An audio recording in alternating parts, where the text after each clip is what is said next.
खुलुमबाय बे समाव बडोलेण्ड इंखं टेलिभिजननि स्टुडिअ आं ज्योति बसुमतारी दिनैनि गाहाय रादाबफोराव दं। शंकर ज्योतिजों लोगोसे आसुनि गोबांसा बारग' दैदेनगिरिफोरा बिजेपिआव हाबसिगोन। थलायाव 148.40 ग्राम हेर'इनजों लोगोसे सासे हमजादों। रायजर दलआ मासि रानलायनायनि सायाव सावरायनो 30 जानुवारिनि डेडलाइन होदों। क'क्राझाराव मबाइल इन्टारनेट सिबिथायखौ जागायफिनबाय। क'क्राझार जाथायनि हेंथायै राङापारायाव आतसुआ सोमावसारदों। तामुलपुर जिल्ला एबसुजों खुंजानाय 3थि जुनियर टेलेन्ट सार्च आनजाद 2025 नि रिजाल्टखौ फोसावबाय।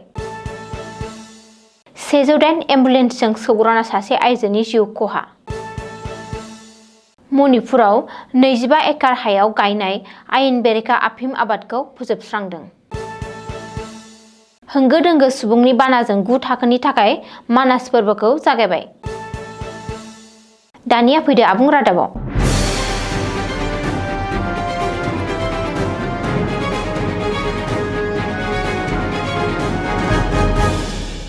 आसुनि बारगौ गाहाय नेहाथारि शंकर ज्योति बरुवाया गोख्रों राजखान्थियाव हाबसिगोन होननानै रोखा खालामदों। थाबैनो बिजेपिआव हाबसिगोन बारगौ फरायसा दैदेनगिरि शंकर ज्योति बरुवाया। शंकर ज्योति बरुवाजों लोगोसे आसुनि गोबांसा बारग' दैदेनगिरिफोरा बिजेपिआव हाबगोन। बिजेपिआव हाबनो गोनां आसुनि बारग' दैदेनगिरिफोरनि मोनसे फारिलाइ ससियेल मिडियाआव गोसारदों। बे फारिलाइयाव शंकर ज्योतिजों लोगोसे सा 10 सुबुंनि मुं दं।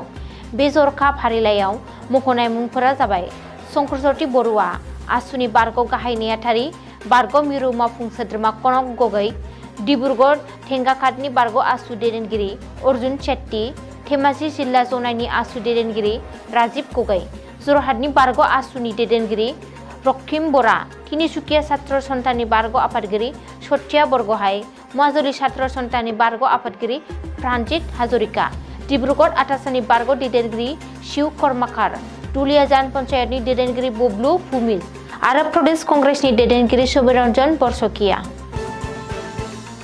थलायाव गोबांथार बिबांनि ड्राग्स जब्द, लोगोसे सासे पेन्डेलारखौ हमनो हादों। सुलुङाव फोरमायथिनाय बायदिब्ला पुलिसआ थलाइनि राजघाटआव अपारेसन खालामना 148.40 ग्राम हेर'इन जब्द खालामनो हायो। बेजों लोगोसे थानाय सासे ड्राग्स पेडेलारखौबो हमनो हायो। मोनसे थ्रेड सुलुंखौ बिथा लानानै बे अपारेसनखौ बानजायदोंमोन पुलिसआ। गिबि मन्थ्रि डक्टर हिमन्त बिश्व शर्मायाबो बेनि बागै ससियेल मिडियाआव लिरदों। मख'नो गोनांदि हमजानाय ड्राग्स पेडेलारआ बे समाव पुलिसनि जिम्मायाव दं आरो बांसिनै मिथिनो थाखाय नायबिजिरनाया सोलिगासिनो। मख'नो गोनांदि बेनि सिगां कार्बि आंलं जिल्लायाव 2 कौटि बेसेननि हेर'इन जब्द खालामनो हादोंमोन। अखिल गगৈ दैदेननाय रायजर दलआ हेंथा दोलोनि थाखाय गोदान डेडलाइन होदों। फैबाय थानाय आसाम बिधान सभा बिसायख'थिनि थाखाय हेंथा दोलोनि गेजेराव मासि रानलायनायनि सायाव सावरायनायनि थाखाय गुबुन मोनसे डेडलाइन होदों रायजर दलआ। मख'नो गोनांदि बिधान सभा बिसायख'थिनि थाखाय हेंथा दोलोनि गेजेराव मासि रानलायनायखौ लानानै सावरायनो थाखाय कंग्रेस दोलोनो 30 जानुवारिखौ डेडलाइन होदों एबा सम थिनानै होदों। लोगोसे दानि सानै सिटिं एमएलए फेब्रुवारि दानाव रायजर दलआव मावख'आरि महरै हाबगोन होननानै दोलोनि मावफुं आफादगिरि भास्कर साइकियाआ बुंदों। 2026 मायथाइनि आसाम बिधान सभा बिसायख'थिया फैगौ मार्च दानाव जागोन आरो बे हेंथा दोलोआ खौसे जानानै बिजेपिखौ फेजेननायखौ आसामनि रायजो राजाफ्रा लुबैदों। जोंनि सोमावसारनाया सुबुंखान्थि आरो संबिजिरखौ रैखाथि होनो थाखाय, नाथाय देरसिन बेरेखा दोलोनि गेजेराव इसिङारि जेंनाफ्रा मासि रानलायनाय गोरोबथानि नेमखान्थि खान्थियाव हेंथा होगासिनो दं होननानैबो भास्कर साइकियाआ बुंदों। थासारिया गाहामाव फैफिननायनि उनाव क'क्राझाराव मबाइल इन्टारनेट सिबिथायखौ जागायफिनबाय। क'क्राझार जिल्लायाव गोजोन आरो सरासनस्रा थासारिया लासै फैफिननायजों लोगोसे सानब्रैनि उनाव सनिबारखालि फुंबिलिनिफ्राय क'क्राझार आरो चिराङाव इन्टारनेट सिबिथायखौ जागायफिनदों। खौरांगिरिजों मोगा-मोगियाव क'क्राझारनि एडिशनेल एसपि नबिता सरगेया फोरमायदि क'क्राझार जिल्लानि थासारिया गाहामाव फैफिनबाय आरो सरासनस्रा जाबाय। बेजों लोगोसे मबाइल इन्टारनेट सिबिथाया जागायफिनबाय। अब्लाबो इन्टारनेट सिबिथायखौ गाज्रियै बाहायनो नाङा होननानै नमिता साइकिया रायजो राजाफोरखौ खावलायो आरो समाजनि मोनफ्रोमबो थाखोनि सुबुंफोरखौ गोजोनै थानो आरो हारियारि गोरोबलायनायखौ लाखिनो खावलायो। ससियेल मिडिया आरो गुबुन प्लेटफर्मफोराव फोरमान गैयै खौरां, नंखाय खौरांफोरखौ फोसावनो नाङा। जायखिजाया सुबुङा हारियारि मुगैनाय सोमजिहोनो एबा सुबुं गोजोनखौ हेंथा होनो थाखाय ससियेल मिडियाखौ बाहायोब्ला गोख्रों राहा लानाय जागोन होननानै नमनिता शर्माया सांग्रांथि होदों। बिथाङा बेखौबो फोरमायदि सेन्सिटिभ जायगाफोराव रैखाथिनि राहाफोरखौ बांहोनाय जादों। रैखाथि हान्जाफोरा बे जायगाखौ सामलायनो थाखाय पेट्रलिं होदों। जिल्ला खुंथाया सुबुंफोरनि रैखाथिखौ थि खालामनो आरो आयेन आरो आब्रुथिखौ मोजाङै लाखिनो थाखाय थासारिखौ नोजोर होगासिनो दं। मावख'गिरिफोरा बेखौबो बुङो दि सिगाङाव फसंजानाय मोनबा रिलिफ बादाफोरनि गेजेराव मोनब्रैखौ बन्द खालामनाय जाबाय आरो मोनसेल' केम्पआ सोलिगासिनो दं। अल आसाम ट्राइबेल स्टुडेन्ट इउनियन सुंदयै आचुआ क'क्राझार जिल्लानि कारिगावआव बावैसो जानानै थांनाय हिंसायारि जाथायनि हेंथायै धर्ना हाबाफारि खुंदों। आचुआ क'क्राझार जाथायनि हेंथायै राङापारायाव धर्ना हाबाफारिखौ खुंदों। बे धर्ना हाबाफारियाव आचुनि दैदेनगिरि आरो सोद्रोमाफोरा गिबि मन्त्रि डक्टर हिमन्त बिश्व शर्माजों लोगोसे मिरुनि नखर मन्त्रि अमित शाहनि मुसुखा सावो आरो गावसोरनि खुद्रि साननायखौ दिन्थिफुङो। बेनि अनगायैबो सोमावसारग्राफोरा बायदि बायदि हेंथा स्लगानजों अख्रां गोमसारहोयो। मख'नो गोनांदि सोमावसारनायाव बाहागो लाग्राफोरा मिरु आरो रायजो सोरखारा क'क्राझाराव जानाय जाथायनि सायाव मोजाङै नायबिजिरनांगौ आरो दायनिगिरिफोरखौ गोख्रों साजा होनांगौ होननानै दाबि खालामदों। नङाब्ला आफादा गोख्रों सोमावसारनाय जागायनो हुमखि होयो। तामुलपुर जिल्ला एबसुजों थाखो 6, 7 आरो 8 नि थाखाय खुंजानाय थामथि जुनियर टेलेन्ट सार्च आनजादा 2025 नि रिजाल्टखौ फोसावबाय। तामुलपुर जिल्ला एबसुजों खुंजानाय जुनियर टेलेन्ट सार्च आनजादनि रिजाल्टखौ मासिगिरि फुकन बर'आ खौरांगिरि मेलनि गेजेरजों फोसावदों। तामुलपुर जिल्लानि थामथि जुनियर टेलेन्ट सार्च आनजाद 2025 आव गासै 1826 सा फरायसाफ्रा एप्लाइ खालामदोंमोन। बेनिनो 1666 सा फरायसाफ्रा आनजादाव जिरायदोंमोन। मख'नो गोनांदि 6 थाखोनि टप 3 मासिनि गिबियाव उगुरि बर' एमइ स्कुल गरमेसुनि सायारि ब्रह्म 74.66 जौखोन्दो लानानै सेथि मासियाव उथ्रिसारनो हायो। नैथि मासियाव उगुरि बर' एमइ स्कुल गरमेसुनि बर्नाली बसुमतारिया 64.66 जौखोन्दो लानानै नैथि मासियाव आरो इउएन एकाडेमिनि पद्मानन्दनि फरायसा तराली बर'आ 60.66 जौखोन्दो लानानै थामथि मासियाव उथ्रिसारनो हादों। 7 थाखोनि टप 3 मासिनि गिबियाव इउएन एकाडेमि टाइगेरकारि नर्थ रङियानि फरायसा कंकन बर'आ 67.33 जौखोन्दो लानानै सेथि मासियाव इउएन एकाडेमि कासबारि गरमेसुनि कृति रानी बर'आ 66 जौखोन्दो लानानै नैथि मासियाव आरो फुंबिलि सोलोंसालि दारागुसिनि फरायसा मिजिंसा बर'आ 65.33 जौखोन्दो लानानै थामथि मासियाव उथ्रिसारनो हादों।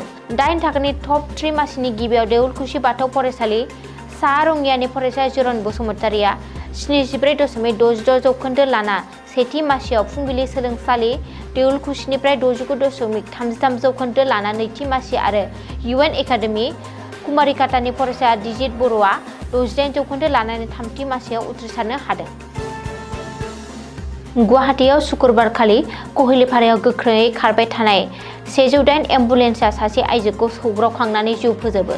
जाब्रबथायजों जिउ खहा जानांनाय आइजोखौ जेबिएल कलेजनि फरायसा आरो बङाइगाव जिल्लानि सिङाव थानाय उत्तर सालमारि थागिरि लुना हरदास होननानै सिनायथिदों।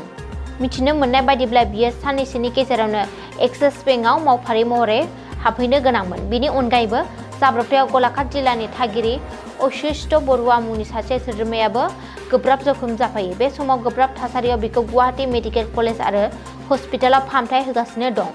पुलिसआ सुलुंनिफ्राय मिथिनो मोननाय बायदिब्ला जाब्रबथायनि उनावनो 108 एम्बुलेन्स सालायगिरिया जाथायसालिनिफ्राय खारखोमा लांदोंमोन। उनाव दिसपुर पुलिसआ गारिखौ सिज खालामनानै लाङो आरो जाथायनि बागै नायबिजिरनायखौ जागायो।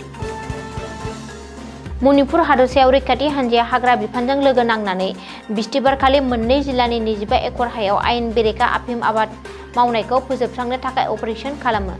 मणिपुर पुलिसनि बायदिब्ला नार्क'टिक्स एन्ड बर्डार एयारफोर्सजों लोगोसे रैखाथि हान्जा आरो हाग्रा बिफानगिरिफ्रा सुरेशदनपुर जिल्लानि सिंगां पुलिस थानानि सिङाव थानाय जौखुनुमाव हाजो रेन्जआव खमैबो 15 एकड़ हायाव मावनाय आफिम आबादखौ आबुङै फोजोबस्रांनायाव जाफुंसारो।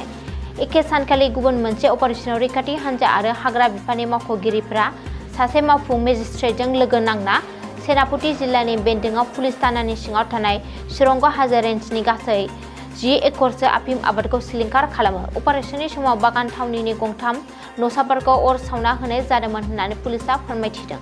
बे मावथांखिया आयेन बेरेखा आफिम आबादखौ दबथायनो थाखाय हादोरसानि सोलिबाय थानाय नाजानायनि मोनसे बाहागो। आथिखालाव बेजों लोब्बा थानाय सुबुंफोरनि हेंथायै गोख्रों राहा लानाय जागोन होननानै पुलिसआ खोथा होयो। मुलुग दोरोङारि नेरसोन थावनि हायुङारि मानास हाग्रामानि बासबारि रेन्जनि सिङाव थानाय गुवार साहा बागाननि खाथिनि लांदां फोथाराव दिनैनिफ्राय 3 जानुवारिसिम 9 साननि मेहेरगोनां हाबाफारिजों जागायजेनबाय 3थि बोसोरारि मानास महा उत्सव 23 जानुवारि समाव जर'खायै गान्दानि सायाव नोजोर होनानै उत्सवनि हाबाफारिखौ खुंनाय जादों। फुंनि समाव मानास महा उत्सवनि फिरफिला बिरहोनाय मुंख्लं बावनाय मेहेरगोनां हारिमुवारि हानजा सुनाय मानास महा उत्सवनि गाहाय लांगोना बेखेवनाय बिफां फुलि गायनायनि बायदि गुबुन गुबुन हाबाफारिनि गेजेरजों जागायजेननाय जायो मानास महा उत्सवनि गिबि हाबाफारिखौ। फुंनिफ्रायनो मानासनि महा उत्सव जानाय जायगायाव मोनसे होंगो दोंगो थासारि सोमजियो। हाबाफारिनि फिरफिला बिरहोयो मानास महा उत्सव सामलाय आफादनि आफादगिरि सुभाष तिर्कीया। मुंख्लं बावनाय हाबाफारिखौ मावफुङो नेहाथारि प्रन्जल देखिया। हारिमुवारि हानजा सुनायजों लोगोसे मानास महा उत्सवनि गाहाय हाबग्रा लांगोनाखौ मानासनि बासबारि रेन्जनि रेन्जार बारिन बर'आ मानासखौ फोसावनायनि खाबु दोरोङारि जानाय लोंनाय हारिमु दोरोङारि गाननाय जोमनाय साहा दावबायनायखौ बुहुमाव फोसावनायनि थांखिजों मानास महा उत्सवखौ खुंनाय जादों। मानास महा उत्सव जुबिन गार्ड पार्क ट्राइबेल गामि गोजोन मेला फालांगि मेला बायदिजों लोगोसे सानफ्रोमबो खुंनाय जागोन गुबुन गुबुन हाबाफारि। बे हाबाफारियाव भुटानजों लोगोसे नसुङारि हादरनि थान्दैफोराबो बाहागो लागोन। मख'नो गोनांदि बे खेबाव खुंगिरिफोरा मानास फोरबोखौ प्लास्टिक फ्री खालामनो थांखि लादों। दिनैनि रादाबा एसेनोसै, गोजोन्थों।